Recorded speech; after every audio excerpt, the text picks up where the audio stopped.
maka malaikat maut turun ke sini. Makanya ketika sakaratul maut sudah datang, maka yang baca Quran hentikan. Kenapa? Oh, memang gitu ya. Jangan semakin kenceng. Ayo Pak, insya Allah Pak, gitu. Al-Baqarah Pak, Al-Baqarah Pak. Al-Kahfi, Al-Kahfi. Enggak lah. Yang baca Quran berhenti dulu. Kemudian digantikan dengan kita mentalkin. Antum agak ke sana dikit. Masya Allah ya. Orang yang meninggalnya kooperatif ini.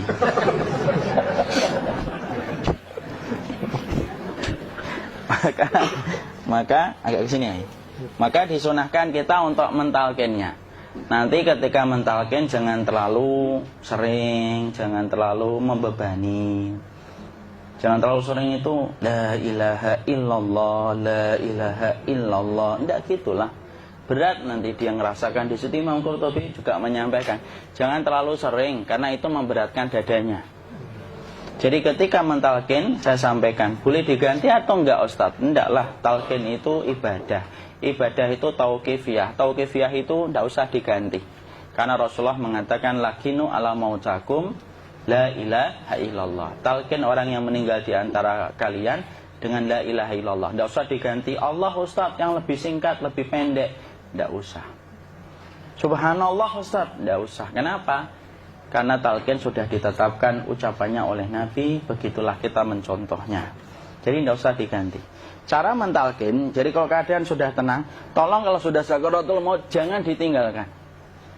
Karena sesungguhnya pertempuran setan itu pada detik-detik kematian semacam ini. Dan betul-betul berusaha untuk menjadikan dia murtad.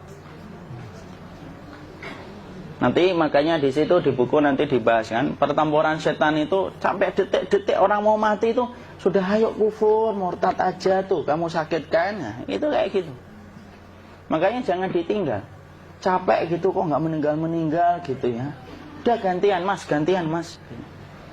Dan jangan kemudian meninggalkannya. Mangkat dulu gitu. Tidaklah, janganlah. Terus ditampingi terus. Kalau bisa ya sudahlah, berikan waktunya kita untuk sementara waktu itu betul-betul berkhidmah kepada orang yang kita cintai terakhir kalinya. Cara kita kemudian mentalkin adalah, yaitu adalah di sebelah kanannya la ilaha illallah. Biarkan dia mencerna dulu, tidak usah buru-buru kemudian kita langsung nimpali lagi. Dia mencerna dulu sembari kita doakan, peluk, ya Allah dimudahkan gitu. Kalau ada orang yang bisa ngucapin la ilaha illallah, itu siapa yang memberikan itu? Ustaznya memberikan kekuatan Allah Pak. Karena ngomong aduh aja sudah tidak mampu. Makanya Allah berfirman dalam surat Ibrahim, yusabbitullahu alladhina amanu bil qawli tsabit fil hayatid dunya wa fil akhirah. Allah teguhkan perkataan orang yang beriman dalam kehidupan dunia dan akhirat. Dunia itu ya ketika menjelang kematiannya. Makanya dia bisa ngomong la ilaha illallah. Sebenarnya ngomong aduh aja udah gak mampu. Kalau bisa ngomong, dia pasti ngomong aduhnya dulu. Tapi Allah yang menggerakkan. Ngomong la ilaha illallah.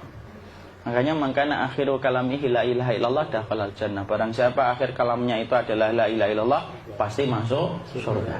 Makanya kita lagi la ilaha illallah. Dah. Cerna dulu. Enggak usah minta diburu-buru ya. Enggak usah gini.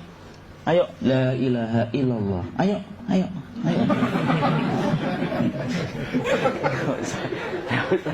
Enggak usah gitu. Ya, biarkan dia pelan-pelan gitu. Ayo tapak, ya Allah capek saya Pak. Enggak usah gitu. Ya ucapkan la ilaha illallah. Kemudian dia mencerna. Lalu kalau dia sudah mengatakan, untuk mengatakan la ilaha illallah. Ya, kalau sudah mengatakan la ilaha illallah, berarti sudah. Enggak usah ditalkin lagi, enggak usah. Belum meninggal juga Ustaz? Enggak apa-apa, biarin aja. Dia di situ aja. Kecuali dia ngomong lagi dan gak usah diajak ngomong alhamdulillah ya Pak, ya Allah gitu. Terus dia jawab alhamdulillah ya. Itu berarti ucapan terakhirnya alhamdulillah. Atau ketika habis ditalkan la ilaha illallah, dia ngelihat air. Nah itu berarti ucapan terakhirnya air. Talkin lagi, gak usah marah. Aduh Pak minta air. Mau minta air nanti aja dikubur gitu loh. Jangan gitu. Biarin aja, jangan kemudian setelah la ilaha illallah La ilaha illallah. Terus, ayo tutup, awas yang ngomong lagi ya. Nggak bisa gitu juga. Maka kemudian setelah la ilaha illallah sudah, nggak usah diajak ngomong gitu. Terus kemudian nggak usah ada anaknya perempuan, ya Allah Pak, sudah bisa ngomong la ilaha illallah, usah gitu. Cukup dalam hati alhamdulillah gitu. Diam kita dengerin gitu. Disitulah nanti biasanya detik-detik dia terakhir. Dia nanti ngeliat di sini Pak, prosesnya itu nanti kaki langsung sebagian jempol dingin dia. Kaki, telapak kakinya langsung kalau kita ginikan dingin kayak kaki yang kena AC langsung. Kemudian dia langsung ningkup gini, dikit dia, mulai kaku dia. Atau kalau enggak, gini dia. Langsung kayak jatuh, kayak kepala nanti yang paling terakhir. Kepala itu pasti ada gerakannya Pak, ini meninggal itu. Pasti gitu. Pasti gitu. Karena apa? Sudah tidak ada beban ruh yang menahannya. Ya, cabut ya, set pelan, maka kemudian malaikat itu. Tapi tetap sakit lah, walaupun dikatakan ringan, tetap sakit. Maka kemudian sakit gitu, ngelewatin sini, jantung kemudian sudah tidak berfungsi, kemudian ginjal Pak, ngelewatin ginjal tidak berfungsi. Bapak bayangkan kan, kalau yang pernah sakit batu ginjal Pak, sepakat nggak kalau kita batu ginjal itu sakitnya luar biasa Pak? Itu baru titik batu kecil di ginjal. Kita bisa bayangkan tiba-tiba ginjal tidak berfungsi, sakitnya kayak apa Pak? Tiba-tiba ginjal nggak berfungsi, pankreas naik, kemudian tek jantung. Jantung ini dia masih hidup dia, di sininya masih hidup walaupun jantungnya sudah berhenti. Naik. Kemudian mata, dia ngelewatin mata. Organ tubuh yang paling setia sama ruh itu mata. Maka kemudian mata dia ngelihat dia, set. Ngelihat set keluarnya, set naik dia. Ya dilihat ini sama dia. Makanya Rasulullah mengatakan innar ruha idza qubida tabi'ahul basar. Ruh itu kalau dicabut, mata itu ngikutin kemana perjalanan ruh itu. Makanya ada yang meninggalnya gini. Ya itu bukan tanda su'ul khatimah, itu tanda fitrahnya mata ngikutin ruh. Atau kemudian bukanya sedikit. Ada yang kayak senyum Pak, ada yang kesini yang keringetan, nah itu tanda husnul khatimah. Ada yang senyum. Jadi sakitnya setelah selesai itu plong gitu. Makanya kemudian ada yang tersenyum. Maka itu tanda. Kalau kita ngelihat orang yang membuka mata kayak gini, tidak usah takut. Cepat-cepat kemudian kita nanti tutup. Biasanya kalau terlalu lama, itulah yang menjadikan ini tidak bisa ditutup. Makanya harus pakai kapas akhirnya. Karena apa? Karena pas meninggal nggak langsung ditutup. Biasanya karena perawat takut, dokternya juga nggak tahu itu, dibiarin itu. Makanya ada beberapa mata yang ditutup pakai tensoplas kan? Sebenarnya kalau langsung bisa nutup dia, fitrahnya nutup mata itu. Jadi kemudian kita baca Allahumma firlahu warhamhu wa'afihi wa'fuanhu atau bismillah wassalatu wassalamu ala rasulillah, tutup. Bismillah. Tidak usah takut. Kecuali buka lagi ya, ini baru kita kabur. Buka lagi Pak, Insya Allah Pak, ya Allah ya kita kabur bareng-bareng Pak. Diusap Pak, diusap ini. Enggak disenggol gini enggak. Begini kan, sudah meninggal dunia. Tangan boleh begini, boleh diluruskan, tidak ada ketentuannya. Boleh gini, boleh kemudian lurus. Tidak usah disalahin kalau ada yang lurus. Lu itu tangannya gimana sih? Posisikan kayak sholat. Tidak ada perintah kayak gitu.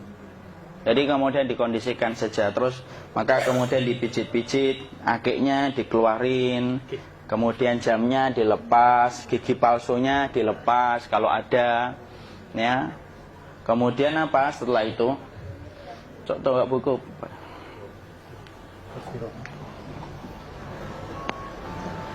Kemudian kalau bisa awal-awal, kemudian taruh buku atau sesuatu yang agak berat di perutnya ketika baru meninggal dunia.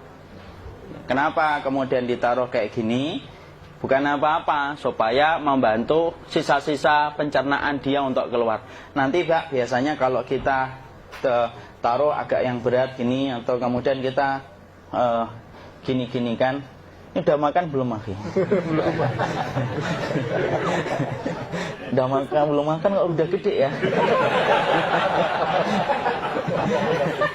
Maka pencet-pencet kayak gini biasanya nanti ketika dimandikan, nah pas dimandikan diginikan saja. Aduh. Nah ini dia sudah keluar di belakang, dia gini. Terus nanti keluar dia. Nah ini keluar langsung di belakangnya.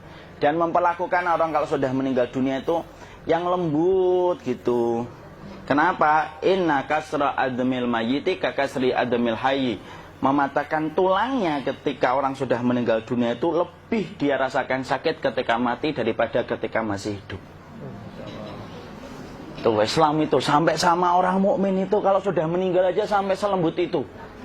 Kok hidup kasar itu kebangetan dia jadi orang itu. Mau sampai orang mati itu kemudian disuruh yang lembut, kalau ada aib disuruh nutup, tidak boleh diceritain. Misalkan di belakangnya beliau ini ada tompel, gagah-gagah tompelnya gede gitu, tidak boleh cerita. Masya Allah loh, sampai segitunya sunnah itu ngajarin kita untuk nutup aib.